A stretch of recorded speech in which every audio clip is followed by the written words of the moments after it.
Celebrating on the left here is a fighter known as Abu Lulu. But this week his comrades filmed him taunting 10 unarmed prisoners, ordering them to praise the RSF's leader before shooting them at point-blank range. They said justice had arrived in Sudan. The world applauded, the cameras rolled, and the rapid support forces marched in, claiming to have arrested the very monster they once fed. Abu Lulu, the butcher of Khartoum, was paraded as a trophy of order. But beneath the surface, something smells rotten. Can justice truly be born from the hands that spilled the blood?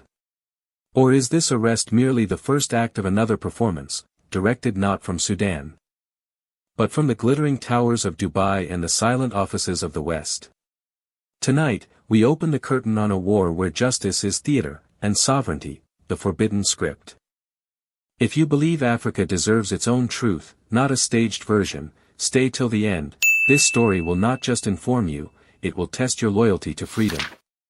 On October 30th, 2025, the RSF announced the arrest of Abu Lulu under the orders of Major General Abdul Rahim Hamdan Dagalo.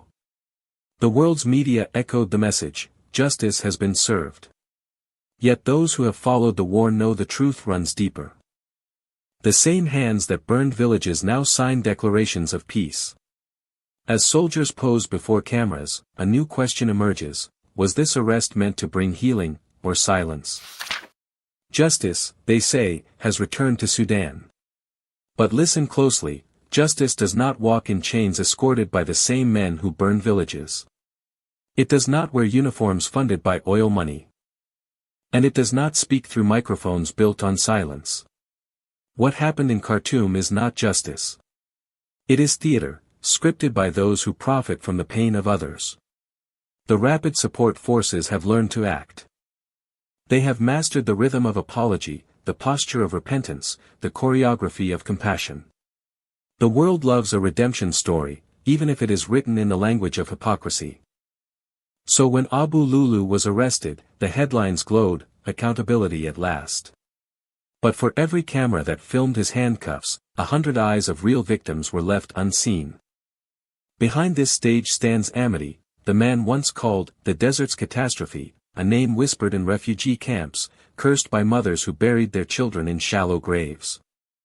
Yet today he remains untouched, smiling through the fog of Western diplomacy. And behind him towers the UAE's skyline, glittering like a promise of modernity while its shadow stretches deep into the ashes of Darfur. The arrest of Abu Lulu was never meant to bring justice, it was meant to buy time. It was the act of a regime running out of excuses, desperate to calm international outrage before it reaches the oil corridors and mineral trade routes. They claim it is a move to maintain constitutional order. But who wrote that constitution? And who benefits from that order? The world does not hate war crimes. It only hates war crimes that are no longer profitable. While Sudan bleeds, foreign advisors draft press releases in air-conditioned rooms. They write words like reform, stability, transition. And each word becomes another bullet of deception. When soldiers massacre civilians, they call it a security operation. When journalists disappear, it becomes national secrecy. When hunger spreads, they rename it economic adjustment. Meanwhile, the international community applauds. They shake hands, take photos, and post condolences on social media, all under the same banner, peacekeeping. But the peace they keep is not ours. It is peace for investors, for pipelines, for contracts that guarantee control. In the refugee camps, the real Sudan speaks another language. It speaks through the silence of fathers staring into empty bowls. Through the songs of widows who refuse to forget, through the eyes of children who now draw tanks instead of trees. And yet, through all the smoke, something remarkable is happening. The Sudanese people are rising again, not with parades or slogans, but with resolve. The conscriptions have begun, yes, but this time the call is not from generals, it is from the people themselves.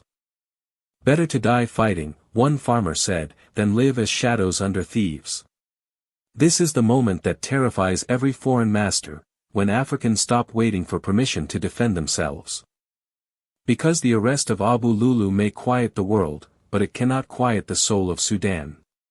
Every mother who buried a son knows that no televised apology can bring him back. Every survivor knows that justice cannot come from those who profit from injustice. And so the people whisper among themselves, if the law fails us, then we will become the law. If you are watching this and your heart still beats with outrage, pause for a second. This is not just a Sudanese story, it is the story of every African nation that was told to wait. Wait for democracy. Wait for investors. Wait for justice. But waiting has become another form of slavery. If you believe justice cannot be outsourced, if you believe that freedom must be built by those who bleed for it, share your thoughts below. Your voice is part of the resistance. Now, look closer at the contradiction. How can the same West that trained RSF officers in counterterrorism workshops now pretend to be shocked by their crimes? How can nations that supplied weapons now demand ceasefires? How can the architects of chaos pose as mediators of peace? This is not confusion. It is strategy. Keep Africa in permanent negotiation, always signing, always promising, never sovereign. But there is a new wind blowing across the Sahel. From the red dunes of Niger to the green plains of Burkina Faso. That wind carries a different kind of justice, one forged not in conferences, but in sacrifice. In those lands, soldiers fight not for applause, but for existence. While Sudan stages press conferences, Burkina Faso stages victories. While Khartoum rehearses forgiveness, Ouagadougou rebuilds its foundations. And that is the contrast the world fears. Because the illusion of dependency begins to fade the moment one African nation stands unafraid. Make no mistake, what the RSF calls law is nothing but the echo of colonial hierarchy. It is a recycled narrative, violence disguised as order. But what rises in Burkina Faso is the language of renewal, discipline without masters. Power without puppeteers. Soon, the same continent that was taught to obey will learn to invent. The same people once portrayed as victims will dictate the new rhythm of resistance. And in that rhythm, Sudan too will find its redemption, not through arrests on camera, but through awakening in conscience. While Sudan's leaders arrange press conferences and stage arrests to convince the world of their legitimacy, Burkina Faso advances without fanfare. There are no podiums, no rehearsed statements. Only soldiers moving with intent, reclaiming what was lost, not just with bullets, but with presence. Theirs is not a war of declarations. It is a war of return. At the far edge of this return lies Suru. A region whose very name once caused dread. The Valley of the Beast, some called it, not because of its geography, but because of the terror buried there. Armed groups moved through it freely. Villages were silenced. Markets closed at midday. People spoke in hushed tones, or not at all. Some said the sun itself delayed rising over Suru, as if afraid of what it might see. That was before. When insurgents attempted to cross into Suru again, motorcycles loaded with PKMs, AK-47s, and equipment marked with jihadist symbols, they expected little resistance. For years, they had treated this route as their own. But something had changed. The ground was no longer unmonitored. The skies were no longer theirs. Burkinabe forces had established a new layer of battlefield awareness. At the heart of it was a vertical ISR drone, a tactical aerial platform used for wide-area intelligence, surveillance, and reconnaissance. It was not a Western export, not a high-end combat drone with strike capacity. But it didn't need to be. Its purpose was clarity. In places where the state had once been blind, it now saw. That clarity changed everything. The drone fed real-time data to command posts. It identified movement, patterns, routes, density. And when something crossed the threshold, it didn't act alone. It guided ground forces to intercept. That is exactly what happened near Suru. The insurgents did not know they had been seen until it was too late. Within hours, units were in place. A confrontation followed. Several motorcycles were destroyed. Weapons were seized. Bodies were buried in silence. Some outside observers dismissed the engagement. They called it minor. A skirmish. But no skirmish ever reclaims the land. And that's what happened. Suru did not just witness a fight.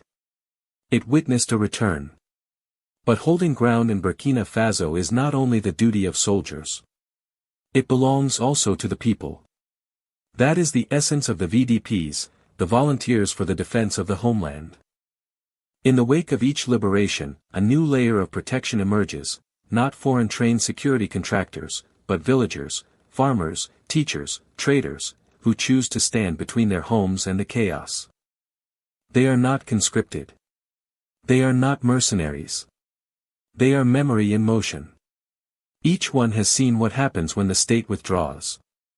Each one remembers the silence that followed. Now, they fill that silence. This model, boots on the ground, rooted in community, costs more than blood. It requires commitment. For every kilometer secured, there must be a post. A rotation, a meal, a rifle, a signal. Burkina Faso does not rely on foreign missions to carry this burden. The national budget shoulders much of it, quietly. Not because it is easy. But because sovereignty, once reclaimed, demands to be fed. No one loans freedom. It is earned, and then defended. The insurgents understand this. That is why they do not just fight to kill. They fight to make people leave. To hollow out the land. To turn towns into abandoned markers on maps. But Suru did not empty. It filled. After the engagement, people returned. Children began walking to school again. A drumbeat resumed in the market square. In a village once walked in fear, now you hear the sound of repairs. In time, those repairs become routine. The extraordinary becomes normal. That is when victory begins to mature. The Burkina strategy does not claim perfection. There are still contested zones. There are still dangers. But the trend is visible. The line of contact shrinks. And unlike some governments that declare control without presence, Burkina Faso does the opposite. Presence first. Declaration later. This shift in doctrine is not just military. It is psychological. It says, this land is not just where we fight. It is where we stay. And the world, for the most part, is silent about it. There are no headlines celebrating the recovery of Suru. No international panels discussing the resilience of rural volunteers. But maybe that's fitting. Because this is not the kind of victory that fits into press cycles. It is slow. It is quiet. It is grounded. It is real. Some will say it is unsustainable. That it lacks scale. But scale can be built. What cannot be taught is resolve. And that Burkina Faso has shown in full. Not just with soldiers, but with ordinary citizens who refuse to let their country be carved apart. There is a difference between territory on a map and territory in the mind. In Suru, both are being reclaimed. There comes a moment in every struggle when silence is no longer neutral, it becomes betrayal. For too long, Africa has been told to wait. Wait for permission. Wait for validation. Wait for a seat at a table that was never made for her. But in the Sahel, the waiting has ended. No more handshakes without honor. No more resolutions drafted abroad. The age of asking is over. The era of taking responsibility has begun. Burkina Faso's war is not just against insurgents. It is against an old belief system that says Africans must be managed, not trusted. That we must subcontract our security, rent our borders, and outsource our dignity. This is the fight not only for land, but for narrative. Who defines order? Who defines legitimacy? And who? in the end, gets to decide what Africa needs. In the Sahel, that answer no longer comes from Washington, Paris, or Brussels. It comes from the blood in the ground and the eyes of the people standing on it. Across Burkina Faso, Mali, and Niger, a new alliance has risen, not just militarily, but ideologically. The AES bloc is not perfect, but it is purposeful. It recognizes that sovereignty is not a slogan, it is a structure. And that structure cannot stand on the backs of foreign missions. It must be built with African hands, held up by African institutions, and guarded by African citizens. That is why the AES invests not only in weapons, but in will. Not only in drones, but in doctrine. It sends a message to the world: Africa will no longer ask for permission to defend itself. Contrast this with the ECOWAS model, where peace is too often measured by signatures, not safety. Where civilians are told to trust borders drawn by colonizers, protected by politicians, and patrolled by confusion. In some ECOWAS states, commuters are ambushed on highways. Villagers run into the bush to escape gunfire. The government responds with statements. The people respond with silence. Not because they are afraid, but because they know, no one is coming. The difference between AES and ECOWAS is not geography. It is geometry.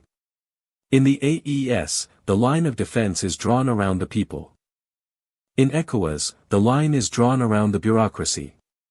That is why in the AES zone, citizens do not wait to be rescued. They become the rescue. Farmers join VDP ranks. Students become community medics. Elders become messengers. This is not romantic. It is necessary. Because in a war where the enemy does not wear a uniform, defense must become cultural. Burkina Faso is not building a fortress. It is cultivating a mindset. And mindsets cannot be sanctioned. The West does not know how to react to this. For decades, its analysts wrote about Africa as though it were a patient, always in need of healing. Always dependent on external treatment. But now, the patient is speaking. Not with words, but with action. Not with appeals, but with assertion. This terrifies those who have built careers on African fragility. Because a continent that defines its own threat also defines its own solution. And a continent that can solve its own problems no longer needs saviors. Make no mistake, this is not just a military evolution. It is a spiritual rebellion. A rejection of imposed helplessness. A refusal to be pitted. It is not about hating outsiders, it is about no longer needing them to authorize our breath. There will be setbacks. There will be mistakes. But better to stumble while walking on your own legs than be carried by someone walking in the opposite direction. In this, Burkina Faso is not alone. From the forests of Guinea to the banks of the Niger River, the murmur is growing louder: we are done waiting. Done with lectures. Done with conditions. Done with dependency. And in that murmur lies the true revolution, not in uniforms, but in unity. Because in the end, sovereignty is not just about land. It is about memory. About choosing what stories will shape the next generation. About deciding, once and for all, that we are not the children of war, we are the authors of peace. So if you hear these words and feel the stirring in your chest, know this: you are not alone. If this struggle speaks to your bones, say something. If this fire reflects your own, share it. This is not just Burkina Faso's moment. It belongs to every African who believes that dignity is not negotiable. And if you believe that too, then stand with us. Because sovereignty begins when silence ends. All this time, the world thought the story was about bullets. They saw the uniforms. They counted the rifles. They mapped the territories. But they missed the signal in the noise. Because what's unfolding in Burkina Faso, and across the AES, is not just a military confrontation. It's not just a regional rebellion. It's a technological insurgency. A war to reclaim not just land, but vision. For decades, Africa was told it could not see itself. That surveillance belonged to satellites hovering over its skies. That intelligence was to be collected, interpreted, and returned, filtered through foreign screens. A continent forced to borrow its own reflection. A continent denied its own eyes. But that era is ending. The vertical ISR drones used in Suru are not just hardware. They are a declaration. They are not about dominance. They are about awareness. They are not symbols of violence. They are signals of independence. Burkina Faso did not build a drone army. It built a brain. And this, right here, is the real threat to the existing order. Because once a nation learns to see for itself, it stops believing what it is told. Once it builds a network that maps its own security environment, it begins to write its own doctrine. Once it can monitor its skies, its borders, its movements, not through foreign contractors or overpriced surveillance packages, but through its own systems. Built on its own soil, then it no longer needs permission to feel safe. That is the twist the world did not expect. It wasn't the rifles that changed the game. It was the servers. The data links. The decision to watch, record, and act, not with borrowed tools, but with self-assembled infrastructure. Quiet, technical, local. This is why the fight in the Sahel scares so many capitals. Because it reveals a different kind of revolution, one that doesn't shout, doesn't march, doesn't ask for attention. It simply connects. From drone relays in the north, to encrypted comms between VDP checkpoints, to live battlefield telemetry transmitted through domestic networks, the AES is not just reclaiming land. It is building sovereign cognition. And with that comes the most dangerous weapon of all, context. Because when you control your context, you control your choices. And when Africa controls its context, the world no longer gets to decide what is urgent, what is acceptable, what is truth. They say war is physical. But the new frontline is mental. And in this war, seeing clearly is half the victory. In the end, this is not a story about drones, battles, or broken treaties. It is a story about sight, about a people who have finally begun to see themselves not as problems to be solved, but as stewards of their own fate. The Sahel is not just rising. It is remembering. Remembering what it means to stand without handlers.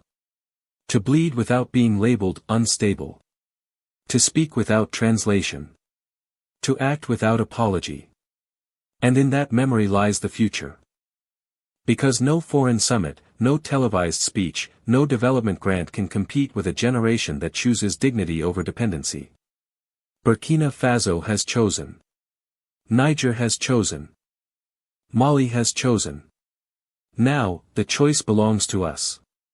If the fire of this struggle burns in you, if you believe that Africa deserves to see itself clearly, to defend itself fully, to define itself freely, then do not let this be just another video. Let it be a vow. Like. Comment. Subscribe. And more than anything, stand with us. Because the next battle will not be televised. It will be built, on truth, on courage, and on those who refuse to look away. Let's keep the flame alive. Together.